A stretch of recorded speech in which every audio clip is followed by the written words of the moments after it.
I'm so glad you're here listening to the Sustain Your Passion podcast. I'm Genesis, your host and business development expert. If you're ready to make a bigger impact and income while helping others, then you're in the right place. Thanks for joining me, and I can't wait to help you sustain your passion.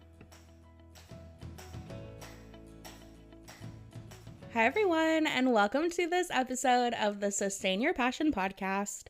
I'm really excited about this one today because I'm going to tell you the best career advice I've ever been given and what felt like, at the time, the worst career advice I've ever been given. And I'll tell you how I learned just how great of advice it was over time, because that kind of happens sometimes, right? We hear a lesson, we're told some advice, and maybe we don't want to hear it yet. Maybe we don't believe it's true for us yet. So we actually look for reasons to prove it not true, even if it's actually really good advice and ultimately will be where we go and ends up making us happier.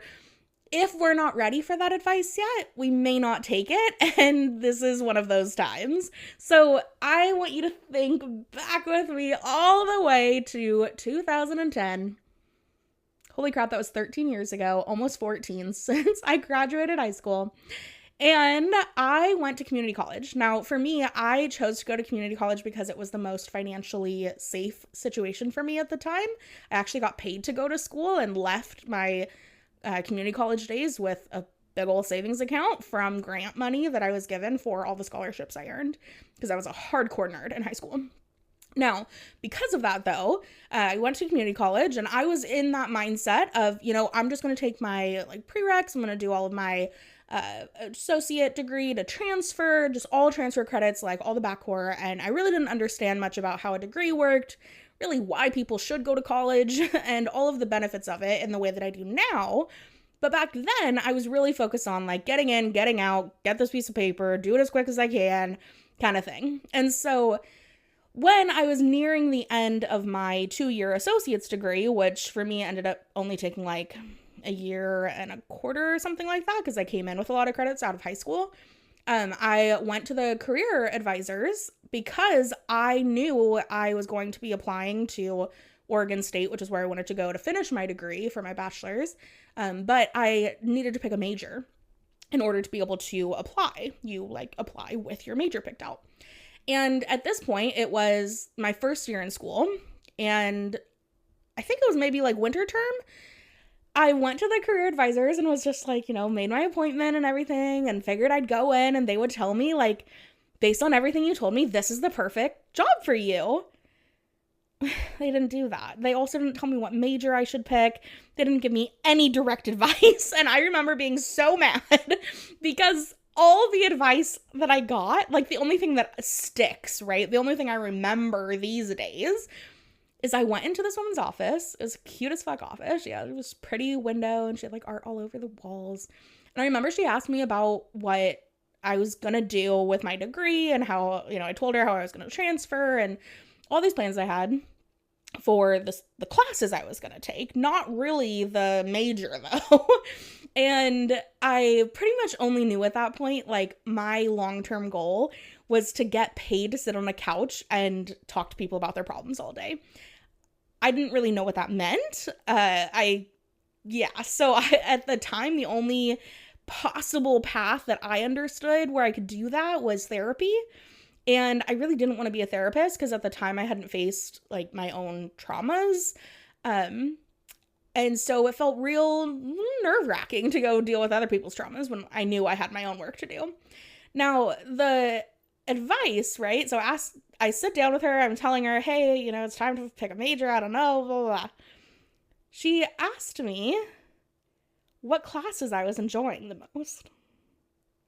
And I told her, well, I love going to psychology classes.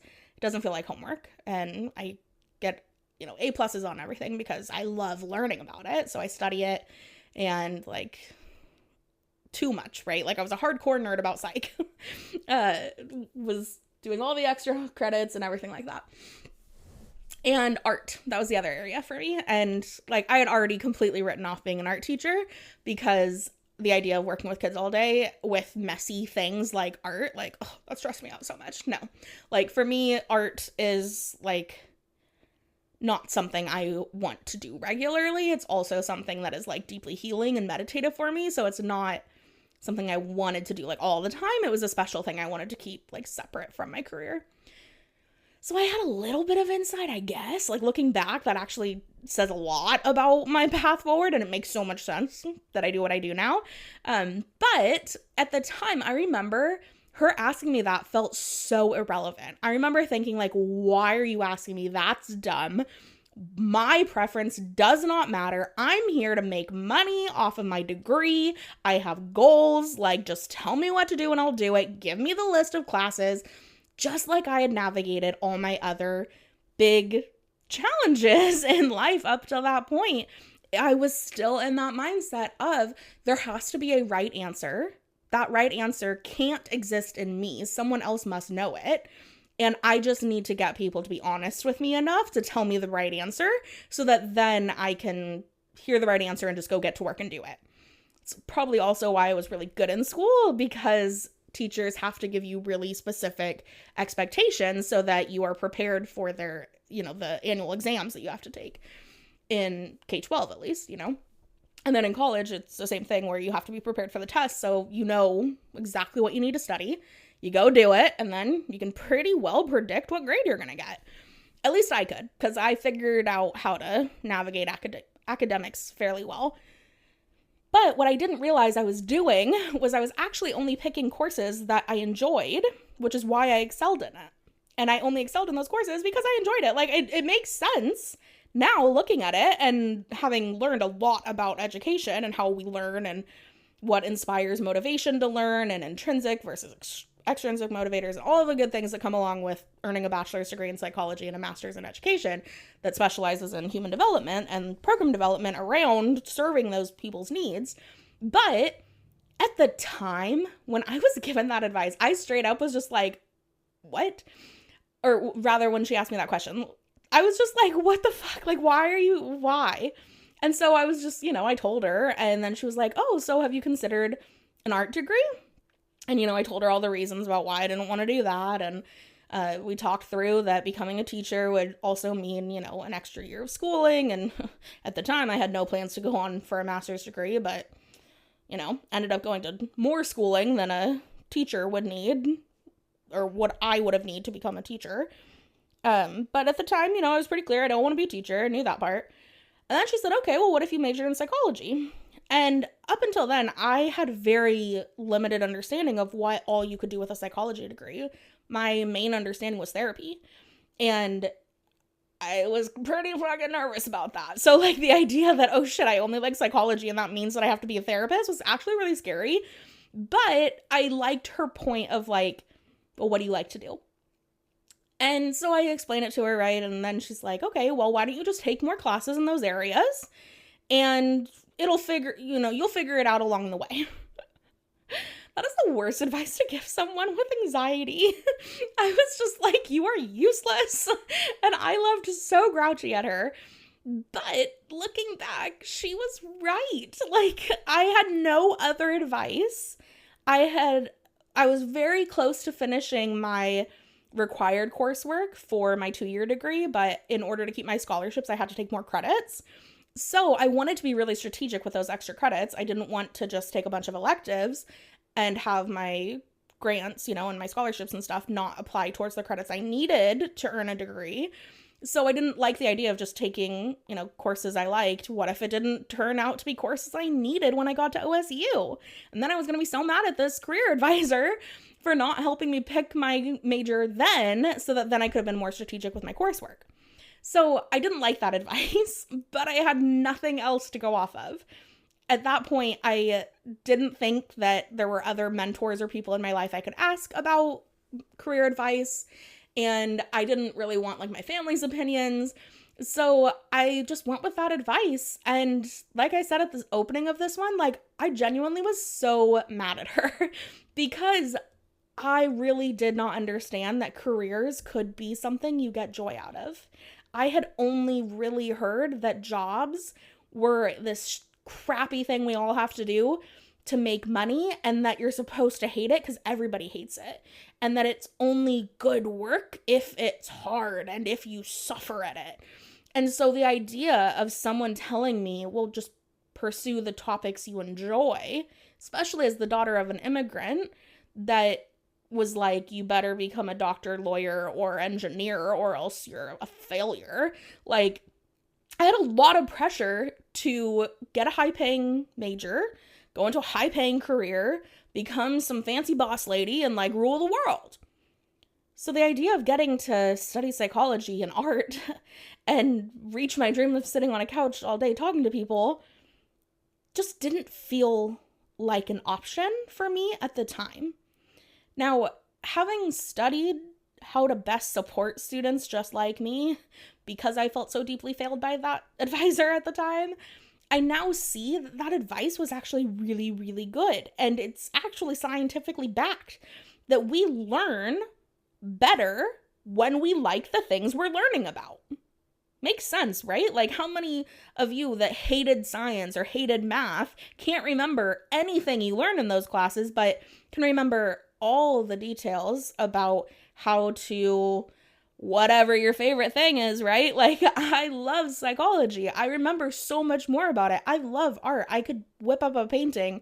Still today, I know I can help people with my psychology skills because I've continued advancing them because I like it, right? I'm way more invested in becoming a better user of my psychology knowledge and my art knowledge simply because I like doing it, that creates a, air quote, better employee or career-driven person in me because I like it. We've all met those people who fucking hate their jobs, right? Like, they're miserable. They are constantly complaining about their work because they probably spend at least 40 hours a week at work. Plus, they probably have a shitty commute. They probably don't like their bosses or coworkers because they don't have aligned values with them. And they're just real unhappy. And they don't realize that it doesn't have to be that way and that they get a say. And that fucking sucks. And don't get me wrong. I'm not saying that everybody in this world will someday, we won't all get to this utopia, heavenly place where we all get to do work we love all the time. And also, please don't get me wrong. There are parts of being a coach that I also don't love. It's hard some days. Running a business is really hard some days. But I love the work enough that it's worth figuring out those hard parts. And it's only because I have a true desire and a commitment and a dedication to using my skills to help people that I continue to have a career that actually fulfills me. But if way back then, that career advisor hadn't been true to their knowledge of, hey, my best way to serve you right now is to encourage you to look at what you like and encourage you to pursue more of that which you like so that hopefully you'll end up in a major and a career path that you enjoy. Like, if I hadn't gotten that advice back then, I don't know if I would have given myself that gift of taking more electives, because that's what ended up happening. I ended up taking more art classes than I ever needed. And so if you look at my degree, I've got a whole bunch of electives in art. And I even continue taking art when I transferred to OSU, knowing that I didn't need it because I couldn't stop. I loved it. It gave me so much passion for life. And I suppose that's really where Sustain Your Passion comes from, right? Is from that feeling of passion for life that if you're not enjoying it, it's really hard to keep going. It makes sense if you're feeling like shit all the time that you don't want to get out of bed. Like, it all boils down to having things you look forward to. Life really is about your desires. But we, unfortunately, get put in places where we don't have as many options. Whether it's true because there's just a lack of options available to us at that time, or because we can't allow ourselves to have more options for whatever mindset blocks we've got in our way. Feeling limited in your options is one of the fastest ways to feel like shit about your life.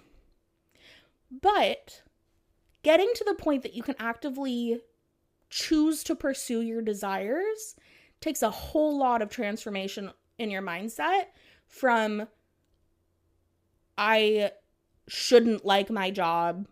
This is normal. Everyone hates their job. People that like their jobs are lying or extremely privileged, to getting to the place where you realize, actually, it's my responsibility to not be a dick in this world. And I really can't help it but be a dick when I'm grouchy all the time. And if I hate my job, I'm probably going to be a dick more. And I don't want to do that. So I'm going to figure out another way. And then you start learning, oh, like, maybe I should like my job more. But then you have to go through the whole soul searching exploration of, well, what do I like? And can I really make a job out of that? So if you're anywhere along that spectrum, from I don't know what I like to I can't have what I like, or you're moving towards I know what I like and I allow myself to pursue it without shame, it's okay. And whatever advice you've been given before, they were probably giving you their best advice too. Whether you could see it or not at the time is a whole other dynamic. So I want to share with you today my, the best and worst advice I've ever received, because it really sucked at the time and I really didn't want to hear it. I wanted there to be a different, more simple answer. I wanted it to be logical, and I wanted to be able to defend it to people that I knew would make me defend my decisions, aka my family of origin. Because the idea of pursuing something that wasn't doctor, lawyer, engineer, etc. was just really, really looked down upon. And if you come from a family that is either, your parents are immigrants, or if you came from low income background, like, this might be similar for you, where the idea of not pursuing higher wages for the sake of higher wages, and instead pursuing what makes you happier, and that leading to you making higher wages, can be a really new idea. So if anything's coming up for you around like, yeah, fuck you, Justice, like, you don't know what I've been through, like, you don't know what you're talking about, I can't do that, I definitely can't pursue what I really want to do. Like, if you have some inkling inside you that, like, what you're doing right now might not be the best fit, it's okay. You don't have to change anything right now. You don't have to go and radically upend your life. But I just hope that you gain a little bit more courage to look at what you like in your life. Now, if you were like me and you were raised in a way that resulted in beliefs like, it's okay that I'm not happy, other people's happiness is more important than my own, I don't have that much to offer, I'm a burden, it'd be easier if I wasn't around, you probably really struggle with thinking that you deserve to feel happy and joyful and connected to society. At least I did. So I hope you hear me when I say your joy matters.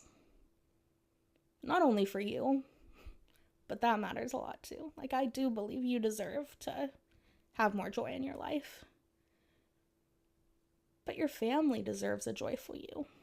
Your community, your colleagues, the person you interact with as you're checking out with your groceries after a day's work. They all deserve a happy, joyful you too. And when we're in a good place, we are way more likely to be kind to others. And when we have our needs met, which include feeling purposeful and meaningful and hopeful about our future, we're way more likely to share that which we have with others. And when I think about getting to a better place in society, ideally, yeah, we'd all get to do what feels, meaningful and aligned for us. Yes, I do have that hope. I do have that dream. But if in my lifetime, I'm able to impact a couple of people's thinking And those couple of people affect a few more people, and they affect a few more people. And it's all with the belief that you pursuing your joy helps the world be a better place. Then I think I've done my part. So I hope that that is what you're gaining from this podcast. I'm going to be real with you. When I sat down to record it, I knew the advice that I wanted to talk to you about, but I wasn't sure how or what all I would share with you in this episode. Because honestly, that conversation has been a point of disdain and career trajectory. Like, it was a clear sign of me wanting to be a career advisor one day because I was so pissed off at her. And so I hope you liked this episode. I hope that you were able to gain something from hearing about these experiences that I had and how I view this concept these days. I don't think there's anything more appropriate for a career-driven individual to do than to do soul searching and to choose a career path that aligns with the lifestyle and the values and the type of change you want to be in the world. I think that is one of the most incredible gifts we can give to each other. And I feel really lucky to get to have the knowledge and experience and position I have in the world to make an influence towards that end. So thank you for listening to me ramble on today about the best and worst career advice I've ever been given, which is to just take more classes you like and just hope that that things fall into place later. That's probably not exactly what she said, but that's how I took it. And I mean, she's right. Keep following what you like. Keep pursuing what lights you up and brings you joy, and you'll probably figure it out. But you maybe don't need to have the rest of your life planned out right now. And that urgency to figure it all out might be a better place to start. I guess I wish she had maybe told me that then. That would have been cool.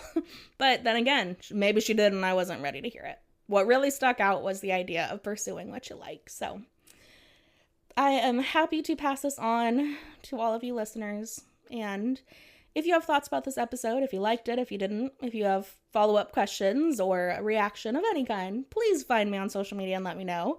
I am on Instagram at Genesis_Rose. I'm on Facebook at Genesis Rose Long.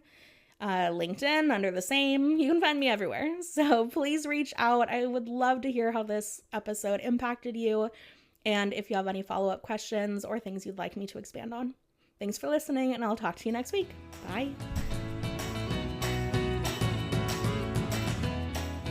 Thank you so much for listening to this episode of the Sustain Your Passion podcast. If this episode helped you gain a bit more clarity, courage, or confidence, please share it with your friends on social media or in a text. It would mean the world to me. Thanks in advance for sharing this episode. I hope you have a great week, and I'll talk to you soon.